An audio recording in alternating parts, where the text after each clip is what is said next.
Hi hello అండి, welcome to our నాగడి వర్షల్ అండ్ బ్లాగ్స్ అండి. మనము ఈ వీడియోలో చిన్న కథ చెప్పుకుందామండి. చిన్న కథ ముగింపు ముచ్చటగా ఉంది.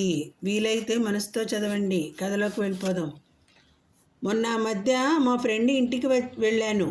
నేను వెళ్ళేసరికి మా ఫ్రెండ్ దంపతులు చాలా హడావుడిగా ఉన్నారు. ఏంటి, ఏదో పండగ వాతావరణం కనిపిస్తోంది, ఏంటి విశేషం అని అడిగాను. మా అమ్మాయి సుధా తెలుసుగా, సుధా, దానికి మంచి ఉద్యోగం వచ్చింది. ఇవాళ అది మొదటి నెల జీతం అందుకునే రోజు.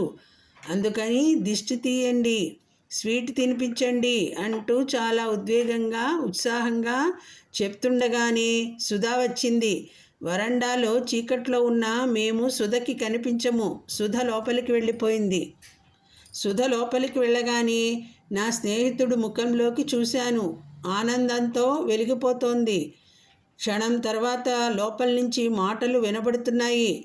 తొలి జీతం కదా, నాన్నగారికి ఇవ్వమ్మా. ఇవ్వను, తెగేసి చెప్పినట్టు సుధ గొంతు వినపడింది. ఆ ప్రయత్నంగా మా ఫ్రెండ్ ముఖం వంక చూశాను. ఫ్యూజ్ పోయిన బల్బులా మాడిపోయి ఉంది. నేను అక్కడ ఉండడం శభము కాదనిపించి లేవబోయాను. నా చెయ్యి పట్టుకుని కూర్చోమన్నట్టు లాగాడు. వాడి చెయ్యి సన్నగా వణుకుతోంది. తప్పే, అలా అనకూడదు. నీ సంతోషం చూడాలని నువ్వు ఎప్పుడెప్పుడు వస్తావా అని ఎదురు చూస్తున్నారు నాన్నగారు. వెళ్ళి జీతం ఇచ్చిరా అంటోంది తల్లి. ఏంటమ్మా, ఒకసారి చెప్తే అర్థం కాదా?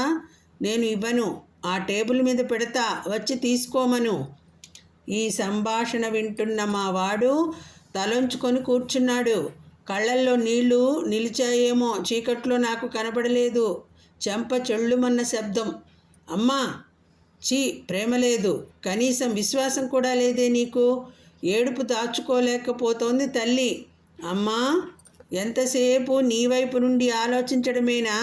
నేనెందుకు ఇవ్వనంటున్నానో అడగవా? చెప్తోంది సుధా. అమ్మా, చిన్నప్పటి నుంచి నాన్న నన్ను ఎంతో గారాబంగా పెంచారు.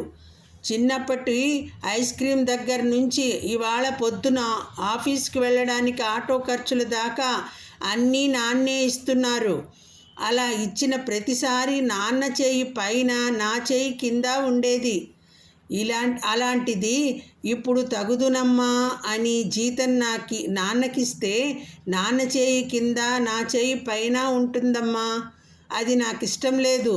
నాన్న చేయి ఎప్పుడూ పైనే ఉండాలమ్మా.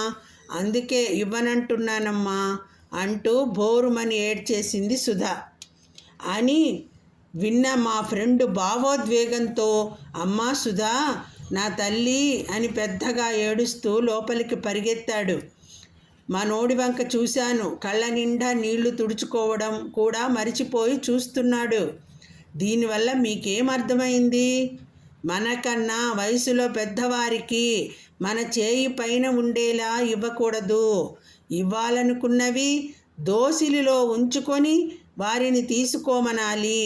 అంతేకాదు, దేవుడికి పువ్వులు, పత్రి లాంటివి వేసేటప్పుడు మనం ఇస్తున్నట్లు కాకుండా అరచేతిలో పెట్టుకొని సమర్పించాలి. అది మన దేశ సంస్కృతి, సంప్రదాయం. పెద్దవారి చేయి ఎప్పుడూ పైన ఉండేటట్టు చూసుకోవాలి.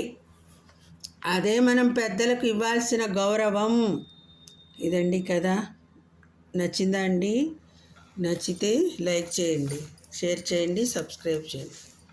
అందరికీ ధన్యవాదాలు. Thank you for watching. Okay, thank you all. Bye bye.